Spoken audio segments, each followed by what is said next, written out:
شیخ Saadi فرماتے ہیں، روئے زمین پر اکثریت میں ایسے لوگ ہیں جو دکھ، تکلیف، فریب، دھوکہ تو انسان کو دیتے ہیں اور معافی اللہ سے مانگتے ہیں۔ وہ بلندی کس کام کی جس پر انسان چڑھے اور انسانیت سے گر جائے۔ گھر آئے مہمان کو کھانے پینے کی اشیاء کے لیے پوچھنا آدھا انکار ہے۔ بغیر پوچھے جو کچھ بھی دستیاب ہو سامنے رکھ دو۔ سب سے کم ترین علم وہ ہے جو صرف زبان پر رہے، اور سب سے بلند ترین علم وہ ہے جو کردار سے ظاہر ہو۔ اے اللہ، مجھے ہر اس چیز کی توفیق دے جسے تو پسند کرے، آمین یا رب العالمین۔ دو وجود، جسم مٹی سے بنا، اس کا خوراک مٹی سے، روح اللہ تعالیٰ کی امر سے بنی، اس کی خوراک آسمانی وحی۔ دھوکہ دے کر کوئی نہیں بچتا، آہ نسلوں کو رول دیتی ہے۔ احساس زبردستی نہیں ڈالا جا سکتا، اگر یہ ممکن ہوتا تو اس دنیا میں کوئی مسئلہ ہی نہ ہوتا۔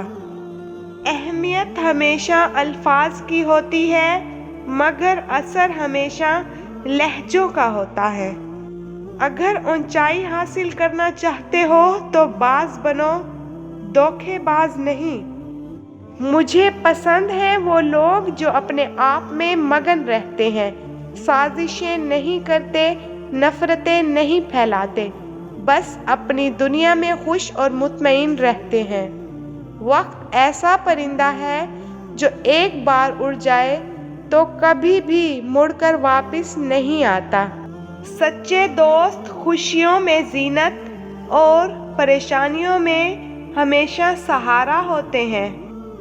کہیں زندگی آسان بناتے بناتے موت نہ مشکل بن جائے، غور و فکر کیجیے۔ صاف گو ہونے اور منہ پھٹ ہونے میں بہت بڑا فرق ہوتا ہے۔ یہ بات ہم کسی ان پڑھ کو تو سمجھا سکتے ہیں، لیکن پڑھے لکھے جاہل کو کبھی بھی نہیں سمجھا سکتے۔ مجھ کو معلوم نہیں انسان کی تعریف مگر، مجھ کو معلوم نہیں انسان کی تعریف مگر، میری نظر میں وہ اچھا ہے جو کسی کو بھی دکھ نہیں دیتا۔ نظر انداز کرنے میں فقط تم ہی نہیں ماہر، نگاہیں پھیر لینے کا ہنر ہم کو بھی آتا ہے۔ امیر نے جو پکڑی ہے کیا خوبصورت لکڑی ہے، اس لکڑی پر جو نقاشی ہے وہ غریب نے تراشی ہے۔ امیر کی یہ سوٹی ہے، غریب کی یہ روٹی ہے۔ علم یہ نہیں کہ بات کتنی گہری ہے اور الفاظ کتنے مشکل ہیں، علم یہ ہے کہ بات کتنی ضروری ہے اور الفاظ کتنے سادہ ہیں۔ زندگی روز کچھ نہ کچھ سکھاتی ہے، لیکن بنیادی چیز یہ ہے کہ انسانوں سے توقعات کم سے کم رکھیں اور اوپر جو ذات ہے بس اسی پر ہمیشہ توکل رکھیں۔ اگر بہترین فیصلہ چاہتے ہو تو سب کچھ اللہ پر چھوڑ دو، کیوں نہ کہ اللہ سے بہتر فیصلہ کوئی کر ہی نہیں سکتا۔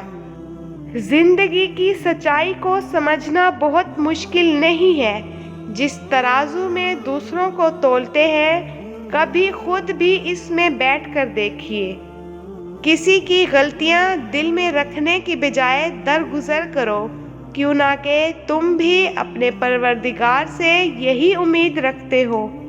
سقراط کا قول ہے، تحریر ایک خاموش آواز ہے اور قلم ہاتھ کی زبان ہے۔ اے موت، تو تب آنا جب میں سجدے میں ہوں، تجھے آنے میں مزہ آئے اور مجھے جانے میں مزہ آئے۔ حساب کتاب تو میرے رب نے صحیح لگایا ہے، سب کو خالی ہاتھ بھیجا اور سب کو خالی ہاتھ ہی اپنے پاس بلایا ہے۔ اے عزت دینے والے رب، ہمیں ان لوگوں کی شر سے محفوظ رکھ جو ہماری اچھائیاں تو چھپا لیں لیکن ہماری برائیاں پھیلا دیں۔ اس شخص کو کوئی نہیں بدل سکتا جس شخص کو اپنے اندر کوئی غلطی نظر نہ آتی ہو۔ اخبار کی جھوٹی خبریں انسان خرید کر پڑھتا ہے اور قرآن پاک کی سچی خبریں مفت میں بھی نہیں پڑھتا۔ جب انسان خاموش ہو جائے اور اپنے حق کے لیے بھی نہ بولے تو سمجھ جاؤ وہ اپنے اندر بہت کچھ دفن کر چکا ہے۔ وقت کا جواب ہمارے جواب سے ہمیشہ بہتر ہوتا ہے، اور وقت صرف اس وقت جواب دیتا ہے جب ہم کسی کی زیادتی کا جواب دینے کی بجائے صبر سے کام لیتے ہیں۔ دیواروں کے کان ہوں یا نہ ہوں، فرشتوں کے پاس قلم ضرور ہے، یاد رکھیں۔ عزت نفس سب انسانوں کا برابر ہوتا ہے۔ کسی کی دل آزاری نہ کرو۔ جیسا سلوک تم مخلوق خدا سے کرو گے ویسا ہی سلوک خدا تمہارے ساتھ کرے گا۔ حضرت علی رضی اللہ تعالیٰ عنہ نے فرمایا، کفر کے بعد سب سے بڑا گناہ دل آزاری ہے، چاہے وہ مومن کی ہو یا کافر کی۔ حقوق کی برابری یہ نہیں کہ سب کو یکساں ملے، حقوق کی برابری یہ ہے کہ جس کے لیے جیسے بہتر ہو اسے ویسے ہی ملے۔ نیت اگر صاف ہو تو نصیب بھی بدلنے لگتے ہیں۔ زندگی میں سب لوگ دوست یا رشتہ دار بن کر نہیں آتے، بلکہ کچھ لوگ سبق بن کر بھی آتے ہیں۔ نوٹوں کی گدی میں خون سے زیادہ طاقت ہوتی ہے جو رشتوں اور ضمیر کو کریت کریت کر کھا جاتی ہے۔ ماں باپ کو بڑھاپا کمزور نہیں کرتا، اولاد کا رویہ کمزور کر دیتا ہے۔